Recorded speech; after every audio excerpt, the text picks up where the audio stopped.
like, subscribe, comment, show the love. You like my socks? When I was in college, I knew a guy who was doing some fundraising, and he came to me and he was like, do you want to have your name in the running? And I was like, not unless I'm gonna win. So he fixed it so I could win the gift basket. And so yes, these are my socks. That's just a fun little story, and it's one of those things that you don't see because the camera doesn't reach down that far. We're gonna move on to today's book, which is Namesake by Adrienne Young. If you have kept up with my channel, you know that she's not my favorite author. This is the fourth book that I've read of hers. I really enjoyed Fable. I mean, I was surprised by how much I liked Fable. I liked Sky in the Deep. I think in comparison to The Girl the Sea Gave Back, I liked it a lot. However, on its own, if I had read it first, I don't think it would have been one that I raved about. But in comparison to its companion, it was much better than I'd expected. Namesake, I am sad to say, I didn't like it all. What is so disappointing about it, what makes it the most disappointing, is because how much I enjoyed Fable. It is about a young woman named Fable. She had been abandoned by her father, basically on the island of misfit toys. She spends years working her way to get off the island, and then when she finally goes and finds her dad, who is not a shipping magnate, or magnate, however you want to pronounce it, but he kind of rules the seas. He has a really successful shipping business. He says, I still don't want you. However, I can send you to somewhere where you can find enough treasure to set you for life. She does that only at the end of the book to get kidnapped by her father's rival. We open up with Fable on this ship, and let me backtrack just a second. There are three big names in this shipping industry. There's her father, Saint, there's Zola, who's the guy that kidnapped her, and then there's Holland. And they each have their own territories. Zola does not have a very large territory, and he wants to change that. But in order to change that, he has to get on Holland's good side. Spoiler, what we find out is Holland is Fable's grandmother. This is something Fable did not know because she does not know anything about where Isolde, her mother, had come from. Basically, the idea was Zola brings Fable to Holland. Holland will allow him to have more trade route. Here are some spoilers for you.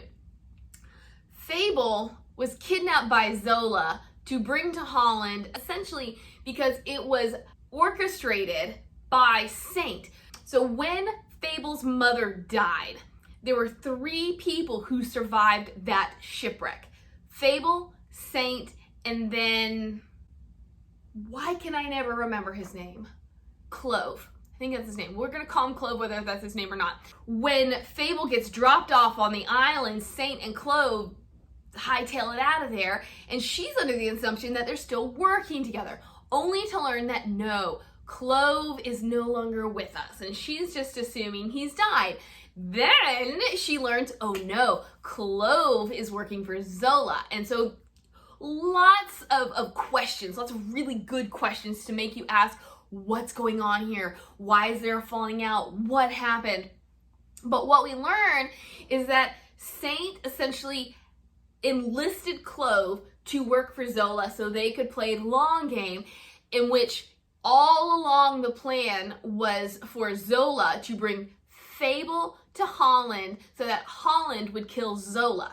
As much as I enjoyed Fable, I didn't necessarily think that the world building was on point. I couldn't get a clear picture of what this land, what this world looked like.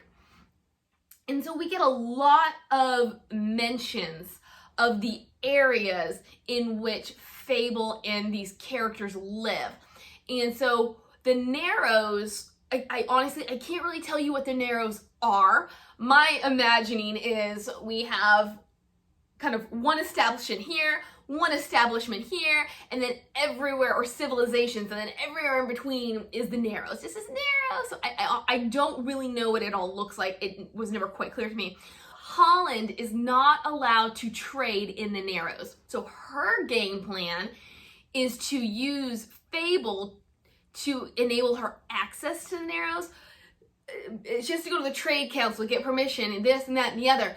So she has this long game, and she's essentially conscripting Fable into her service. There's this, and this, and that, and Fable has no control over anything, but she has her own plan, but then Saint has a plan, and who has the best plan, and is Holland gonna win? But my understanding was that Holland was gonna be like this dread pirate who rules the seas and everybody fears her. But she's good-natured at heart. And then when Fable is on the ship with her, she learns all about her family and where she comes from. And I don't know, she may or may not like Holland in the end. My idea is that yes, she thinks Holland is fantastic, even though Holland has a lot of faults. That's not what happens in this book. And Holland, she was just such a disappointment for me. I didn't think she was nearly as interesting as I was expecting. She was more of a dictator, and she rules by force, she rules by bribery, she gets what she wants because she can make things happen, but she doesn't always do it the legal way, but she still gets away with it. I'm okay with the fact that the story did not unfold the way I'd anticipated, because obviously I can't always have it my way. I think what I was most disappointed by was that even though it didn't go the way I had anticipated, it wasn't executed well, because there was a lot of telling, there was a lot of cliched writing. Can I tell you my biggest pet peeve, or one of my biggest writing pet peeves, is releasing the breath I didn't know I was holding. Or here's a new variation that I saw in this book, where from the moment that Fable had gotten off the ship and into Holland's house to the moment where she runs into West again, and West is her love interest. West is the one who got her off the island in the first book. He also works for her father, Saint. So from the moment she is, actually maybe the moment she is kidnapped and wakes up on the ship, to the moment where she runs into West again, somebody please tell me how he found her? I know that he was like burning ships and trying to get information out of people, but I feel like he found her awfully quickly. Like, I don't know how many ports he had to go to and how many people he had to go through, but he found her. I think she'd been on land for a day. Granted, they did make, I think, like a 2-day stop to do some stuff, but anyways, I was like, I was not happy to see West. I was like, what is West doing here? We haven't even had a chance for anything to happen, and all of a sudden he's rescuing her? When she finally sees West, she releases the breath she'd been holding since she woke up on the ship. Now, that one is a lot less cliched, because I know that it's not being literal. Because I really, really hate hearing the breath that I didn't know I'd been holding. How do you not know you're not breathing? I will say there are a couple seconds where, yes, if you are in such anticipation, you do stop inhaling, exhale, you stop respirating, but you can't do that for so long without realizing you're holding your breath. It just physically is impossible. So I cannot stand whenever I see that in a novel, and that was here a lot. Plus that new one that she came up with, where essentially Fable had been holding her breath for like 5 days. There was just a lack of development with plot, a lack of development with character. As much chemistry as I had seen Fable and West have in Fable, I thought it lacked chemistry in this book. And a lot of it had to do with maybe their lack of communication, because everybody was running a game, and West's desire to save Fable from conscription means that he's gonna do stuff and lie to her about it. And almost the same thing, when he comes to save the day, he gets drawn into the drama. And then when Holland sees that they're together, that there might be something between them, she's like, yeah, so I want Fable to do something, but in order to make sure she comes back, I'm going to take the title to your ship. I'm essentially going to make sure that you're not going to be your own boss, because, spoiler, the task that she was setting Fable is one she knew Fable could not achieve. He's trying to save Fable, she's trying to save him and his crew, and it pulls them apart. I was just ready for them to not be together anymore, because I didn't see them together anymore. I didn't see them as a good couple. Their romance lost that bit of magic for me, and maybe it's also because I didn't really care for Fable.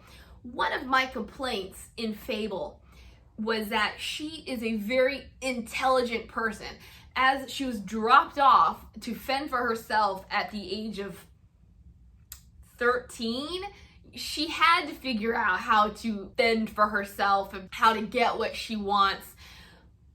And then there was a moment where, after she gets on West's ship, and then she has to bargain for something on shore, and I was expecting her to outwit the pawn dealer, and then she gives herself away, and she ends up having to give more of her bargaining chips than she wanted, and that was the first moment where I disconnected from her, because I wanted her to be strong and capable.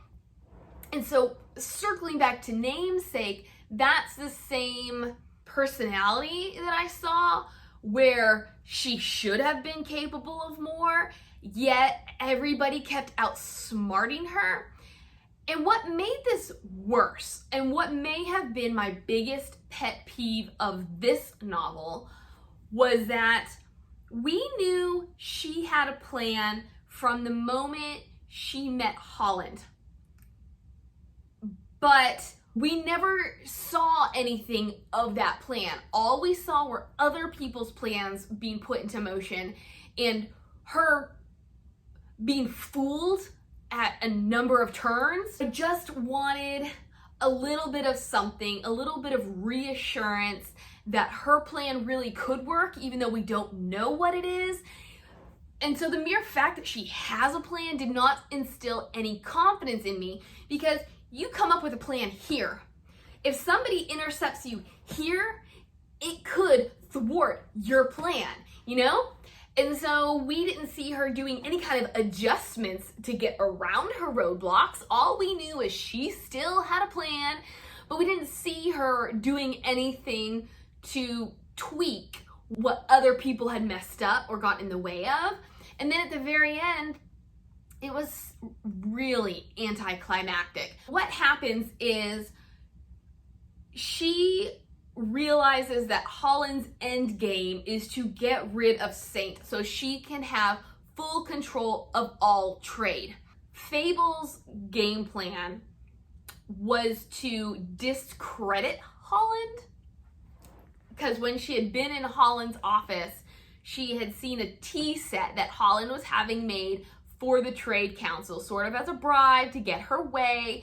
And then Fable was going to enlist this, basically like this mob family who worked in gems, to replace all the gems in this tea set with false ones, so that she could then have Holland accused of trading in false gems. She would not get her trade license, and maybe she would even lose any accreditation she did have.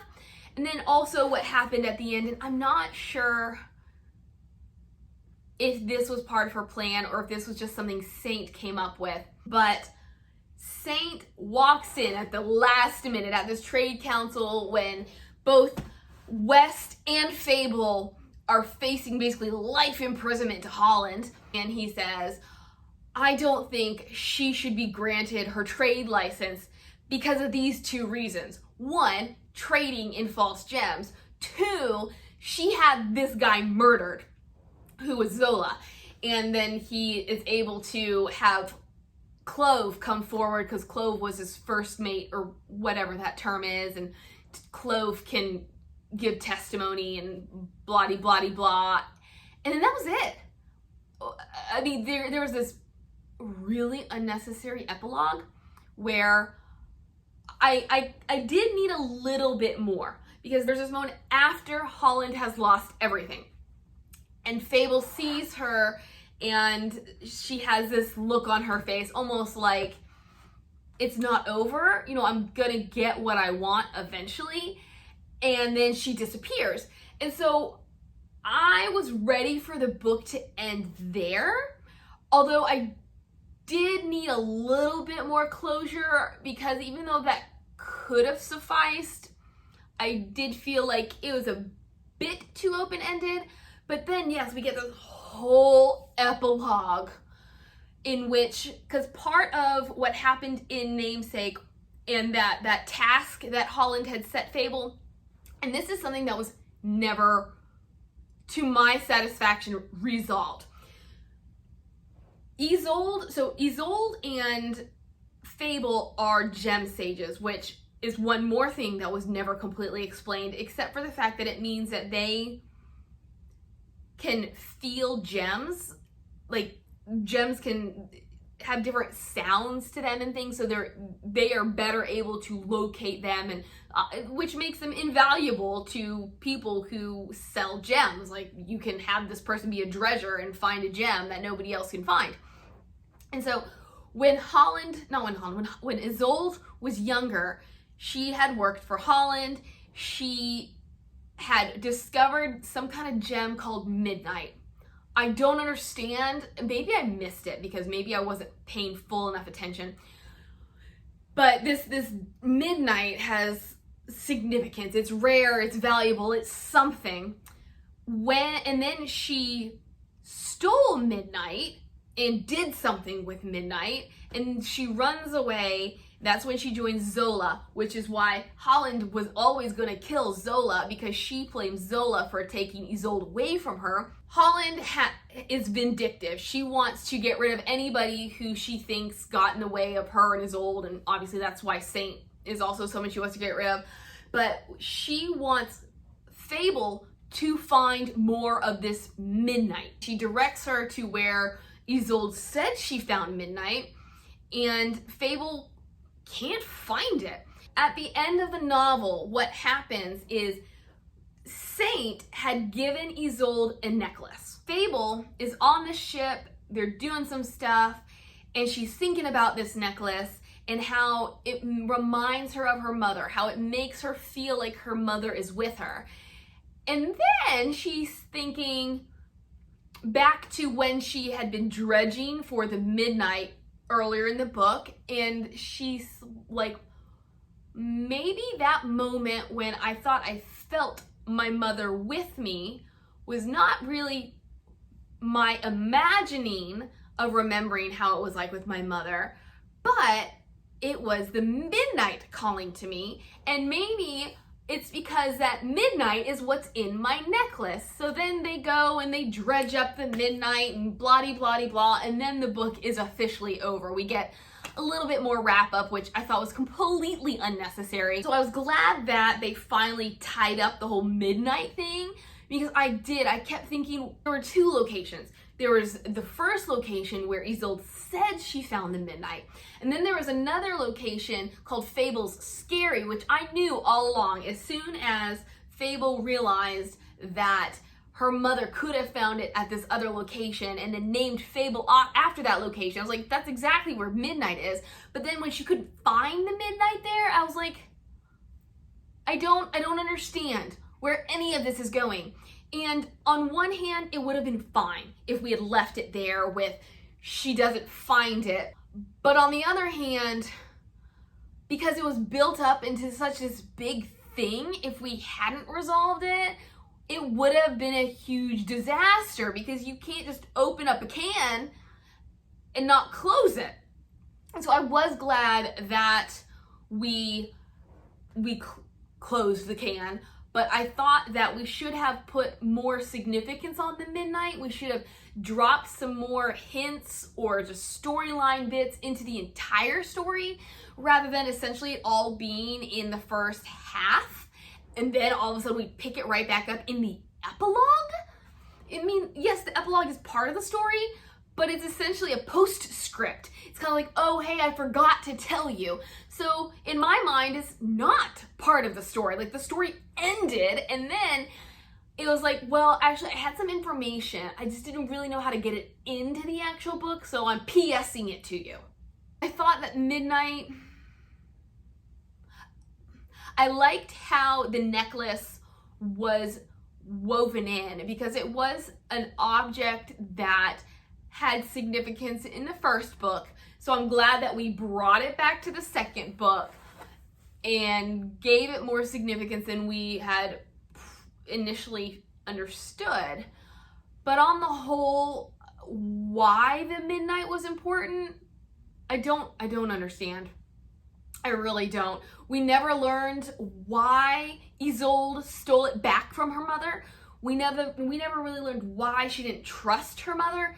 Yes, it was obvious that Holland was not trustworthy, but Young makes a really big deal over Isolde stealing the midnight and her stealing the midnight because she doesn't trust her mother. But we don't know why. We don't know what kind of relationship they have. It's very possible that the relationship that Holland had with Isolde is the same kind of relationship she has with everyone else, in which she didn't really care about them. Everything is about herself. Everybody serves her ends and means and not their own. Which then confuses me as to her husband, because she seems to really have loved him. And he seems to have had a really good relationship with Isolde.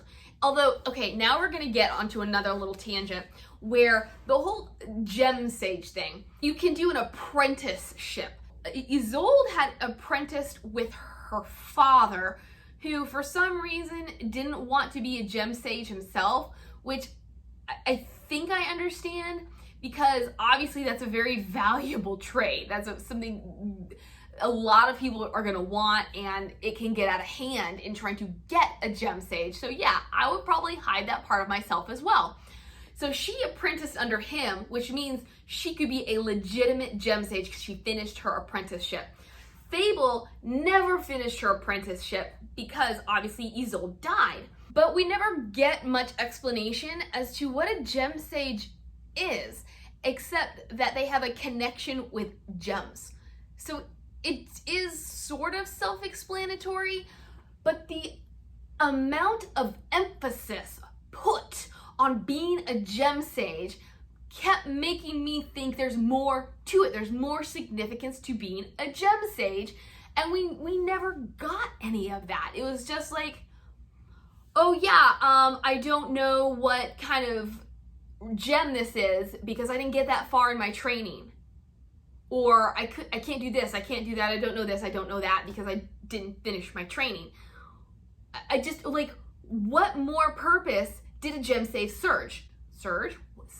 gem sage surge? Did a gem sage serve? It just, even in the first book, that was one of my complaints, where this big deal is made out of being a gem sage, but we never follow through with its significance. One thing I did like, and I'm glad that Young put it in Namesake. I cannot speak right now. I'm glad that Young put it in Namesake, is there's a character named Coy. In the first book, when we meet Fable, she's on this island of misfit toys, and one of her biggest rivals or foes is this guy named Coy. He's significantly older than her. For some reason, he doesn't like her. It's probably because she's so successful at mining for gems and then getting coin back from them, yet nobody can figure out how she's doing it. And so they have this confrontation, this altercation. She runs away, he chases after her, she finds sanctuary on West's ship, and then he's left on dock threatening her life. And so I did think that was left open-ended, that was left unresolved. So in Namesake, we bring Coy back because I want to call him Cable. It's not Cable, it's Clove. Maybe I can't remember the name Clove because every time I think of Clove, I think of Hunger Games. When Zola had kidnapped Fable, he, I guess, needed to bring a certain amount of coin with him to Holland as well.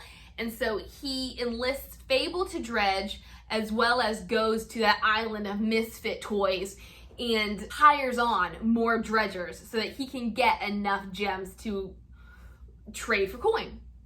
And one of those dredgers is Coy. When Fable's brought onto the boat, she's not expecting to be treated fairly, only to find out that she's being given crew status. She's allowed to stay where the crew stays.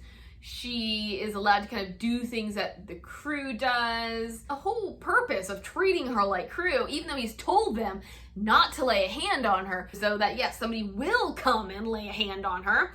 And that's exactly what happens. One of his previous dredgers attacks her when they're underwater. She is able to get away from him, but right at that last moment before she can break the surface of the water, she realizes she is still tied to the bottom of the ocean, and she blacks out only to come to and realizes that somebody cut that line, and she thinks it's Coy because Coy had been in the water with them. He will not admit it, and so kind of throughout the book, they have this back and forth between trust and distrust and why not, friends or enemies. And so I'm glad they got themselves resolved. In the epilogue, we learn that, so West has a sister, and we learn that Coy has hired on this sister to do stuff on land. And so you get the sense that now everybody's cool. And so I did really enjoy having that tied off, because otherwise I would be like, what was the purpose of Coy except to be the instigator of getting her off the island earlier than she'd anticipated? But you knew there was more there. She was not very succinct in her writing, and I think on top of there was so much going on with Holland, like all of her various plans and all of the back and forth, like the cutbacks, the switchbacks, where you think that West and Fable are in the clear only for Holland to reappear and throw a wrench in the mix. Like, she does that so often, it's overwhelming. And then the writing was so wordy that the story just kept dragging on. It removed some of that punch and interest because I didn't need so much telling. I didn't need to be told things when the writing could have shown it to me. And just the amount of adjectives. You don't think that you can go overboard in a description until you've read Namesake. I thought the most dynamic character, honestly, in both books was Isolde. And in the first book, I sincerely questioned whether she'd actually died, or for some reason they just had to put the word of her death out there because maybe she's witness protection program or something. And so I kept hoping that she was gonna reappear, but I guess she did actually die. I still don't understand how she died, because if Saint loved her so much, I don't know why he didn't go back and save her, because it happened at night, so I was under the assumption that everybody had been asleep. Saint said something that made me think that maybe she got washed overboard. In any case, I did think that her actual death and why she died, or why she was allowed to die, considering how valuable, how precious she was to Saint, especially because if Clove is also surviving, couldn't one of them have gone for Isolde and one of them gone for Fable? But I thought she was the most dynamic character. She was the most interesting. She had the most intrigue. And I wished that I'd seen more of her. Again, we don't know anything about her. Then we learned that she is Holland's daughter. But we don't have any information about why she left Holland. We don't have much information about what her life was like before she became a mother. Like, I guess we know why she left with Zola, because she wanted to get away from her mother, but we don't know about what happened on that ship. I guess she left that ship because Zola wanted a romantic relationship with her and she didn't, so she said, I'm getting out of here, and then she met Saint and joined his crew and, you know, started a relationship with him and then became Fable's mother. But I wish we'd just gotten more of her, because there was so much focus. It almost felt like this was her story. Like, none of it would have happened if she hadn't run away from Holland. She was someone who Saint valued so much that he couldn't even stand people saying her name. So she was a really important character, but we didn't quite get enough of her, in my opinion, to make her worthy of so much attention. I touched on this, and maybe I'm just being repetitive right now, but Holland's comeuppance,